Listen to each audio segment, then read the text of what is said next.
नमस्कार. महाराष्ट्र ही संतांची आणि शौर्याची भूमी आहे. संपूर्ण देशात हिंद दी चादर म्हणून पूजनीय असलेल्या श्री गुरु तेग बहादूर साहिब जी यांच्या 350व्या शहीदी वर्षाचे स्मरण महाराष्ट्र शासन अत्यंत आदरपूर्वक करत आहे. राज्य शासनाचा अल्पसंख्याक विकास विभाग व राज्यस्तरीय समन्वय समितीच्या माध्यमातून श्री गुरु तेग बहादूर यांच्या बलिदानाचा इतिहास आपण जगभर पोहोचवण्याचा प्रयत्न करीत आहोत.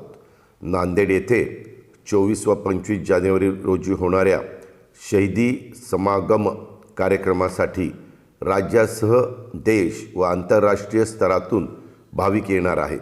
या कार्यक्रमाच्या निमित्तानं सीख, सिकलीकर, बंजारा, लबाना, मोहियाल, सिंधी, वाल्मिकी, उदासीन संप्रदाय आणि भगत नामदेव वारकरी समाज या सर्व समाजांनी एकत्र येत एकतेचा आणि समतेचा आदर्श समाजासमोर ठेवला आहे.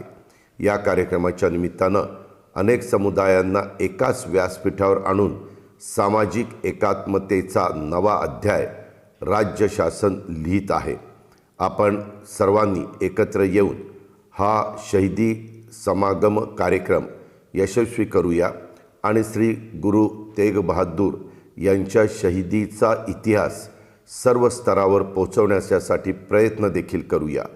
धन्यवाद. जय हिंद, जय महाराष्ट्र.